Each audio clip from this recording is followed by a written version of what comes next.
নমস্কার বন্ধুরা, শাহ টকিজে আপনাদের সকলকে স্বাগত। আমি আকাশ। এখন আমরা তেরি বাতোं में ऐसा उलझा जिया হিন্দি সিনেমাটা কিন্তু রিভিউ করব। এই সিনেমাটা মেইনলি ভ্যালেন্টাইন্স ডে উইক আর কি এটাকে টার্গেট করে রিলিজ করা হয়েছে, কিন্তু আমার মনে হয় এই সিনেমাটা কিন্তু কাপলদের দেখা উচিত, তারা কিন্তু কানেক্ট করবেন।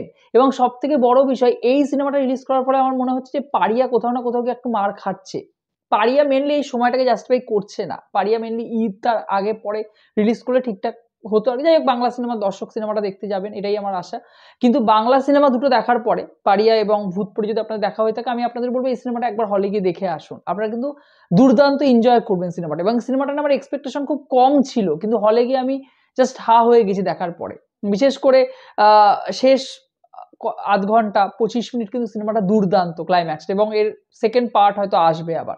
যাই হোক না কেন, এই সিনেমাটা মেইনলি রম কম ফ্যামিলি ড্রামা রোমান্টিক কমেডি এই জনারের মধ্যেই পড়ছে, কিন্তু এখানে সায়েন্স ফিকশন এলিমেন্টস রয়েছে। তার মানে এই নয় যে এই সিনেমাটা রোবট বা ওই যেটাকে বলে টার্মিনেটার এই ঘরানার সিনেমা কিন্তু নয়। এই সিনেমাটার মধ্যে সায়েন্স ফিকশনের কিছু এলিমেন্টস রাখা হয়েছে, এবং সেটা রাখা হয়েছে শুধুমাত্র এই ড্রামা পোর্শনটা যাতে আরো বাড়ে, সুন্দর হয়, ইউনিক কোনো ভাবনা আসে তার জন্যই আর কি ক্যারেক্টারটাকে তৈরি করা হয়েছে, কৃতি সাননের ক্যারেক্টারটাকে। যাই হোক না কেন, এখানে যে আমরা গল্পটা দেখতে পাচ্ছি মেনলি সেটা হলো আহ আরিয়ান যে ক্যারেক্টারটা শাহিদ কাপুর প্লে করছেন, তার চরিত্রটা সে ইন্টেলিজেন্ট এআই রোবট তৈরি করে আর কি। মেনলি সেই অফিসে কাজ করে, তার মাসি মেনলি রোবট তৈরি করে। এবারে সিফরা যে ক্যারেক্টারটা কৃতি সানন প্লে করছেন, তার সেই রোবটটা তিনি তৈরি করেছেন, মাসি তৈরি করেছেন। কিন্তু শাহিদ কাপুরের সাথে একটা সম্পর্ক তৈরি হচ্ছে রোবটের আর কি। মানুষ তার সাথে রোবটের প্রেম হচ্ছে, কিন্তু প্রেম হয়ে যাওয়ার পরে শাহিদ কাপুর জানতে পারছে যে এটা আসলে একটা রোবট। কিন্তু তার সত্ত্বেও সে তার ফ্যামিলির সাথে তাকে দেখা করাচ্ছে, তার সাথে বিয়ে করার জন্য সে এগিয়ে আসছে। কিন্তু শেষ পজিশনে গিয়ে আমরা দেখতে পাচ্ছি একটা সমস্যা ক্রিয়েট হচ্ছে, কারণ রোবট কখনো মানুষের জায়গা নিতে পারে না, কিন্তু বাস্তবিকতা আমাদের ফিউচার হলো এই রোবটই। যাই হোক না কেন, গোটা সিনেমাটা আপনাকে দেখতে হলে মোটামুটি 2 ঘন্টা 18 মিনিট আপনাদেরকে হলে সময় দিতে হবে, এবং সেখানে আপনারা কিন্তু এন্ডিংটা দেখতে পারবেন। সিনেমাটার মেনলি এন্ডিংটাতেই চমক রয়েছে, এবং আপনি যেটা যেরকম বললাম যে সিনেমাটা কিন্তু সেকেন্ড পার্ট আসতে চলেছে।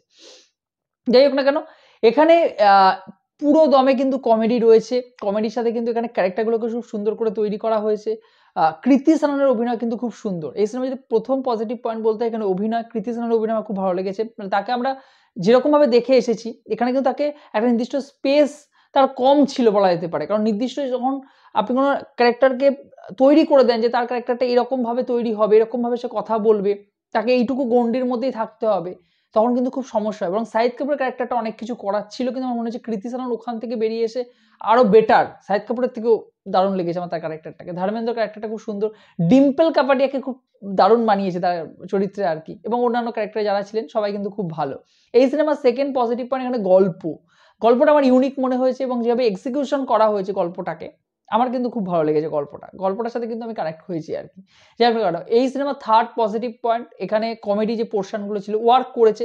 কিছু ক্ষেত্রে আমার মনে হয়েছে যে ওয়ার্ক করেন, ওগুলোকে কাতুকুতু দিয়ে হাসানো বলে আর কি, কিন্তু বেশিরভাগ ক্ষেত্রে কিন্তু ওয়ার্ক করেছে, কমেডিটা কিন্তু ওয়ার্ক করেছে। এই সিনেমার ফোর্থ পজিটিভ পয়েন্ট, এখানে বিজিএম ব্যাকগ্রাউন্ড মিউজিকের কাজ খুব সুন্দর, ব্যাকগ্রাউন্ড মিউজিক খুব ভালো, এবং যে গানগুলো ছিল আর কি প্রত্যেকটা গান কিন্তু দারুণ আর কি। মানে আপনি কিন্তু এনজয় করবেন গানগুলোর সাথে।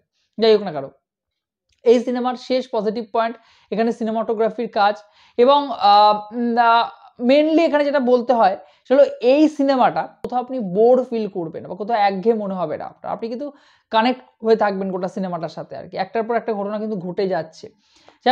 এই সিনেমার ক্ষেত্রে, অর্থাৎ তেরি বাতোं में ऐसा उलझा जिया, এই সিনেমাটার ক্ষেত্রে নেগেটিভ পয়েন্টের কথা বলি। প্রথম নেগেটিভ পয়েন্ট আমার যেটা মনে হয়েছে যে চরিত্রগুলোর সাথে না, মানে চরিত্রগুলো নিজেদের জায়গায় 100% দিয়েছে, কিন্তু আপনি কোথাও চরিত্রগুলোর সাথে পুরোপুরি কানেক্ট হতে পারছেন না। এই জন্য, কারণ চরিত্রগুলো নিজেদের মধ্যে কোথাও কানেকশন তৈরি করতে পারছে না, মানে বন্ডিংটা একমত হচ্ছে না, কোনোভাবেই কিন্তু হচ্ছে না। এমনকি শাহিদ কাপুর আর তার মাসি ডিম্পল কাপাডিয়া, এদের দুজনের মধ্যেও কিন্তু, উর্মিলা যে ক্যারেক্টারটা প্লে করেছেন উনি সিনেমায়, তাদের দুজনের মধ্যে সম্পর্কটা কিন্তু সেভাবে গড়ে ওঠেনি। মানে আমি কিন্তু পর্দায় আমার কিন্তু কানেক্ট হইনি আমি, অন্তত ঠিক আছে দেখানো হয়েছে, কিন্তু আমি কিন্তু কানেক্ট করতে পারিনি। কৃতি সানন শাহিদ কাপুর এই জুটিটা বেশ ভালো, কিন্তু আমার মনে হচ্ছিল যে আরো ভালো করে যদি তারা তাদের কানেকশনটা আমাদের দেখাতেন আর কি, সেটা কিন্তু আরো ভালো করে ফুটে উঠতো। যাই হোক না কেন, এবং অন্যদিকে মায়ের সাথে, শাহিদ কাপুরের মায়ের সাথে যে সম্পর্ক, তার ফ্যামিলিটা, মেনলি ফ্যামিলিটাকে আরো সুন্দরভাবে দেখানো যেত এখানে, কিন্তু ফ্যামিলির পোর্শনটা কিন্তু অতটা ভালো করে দেখানো হয়নি।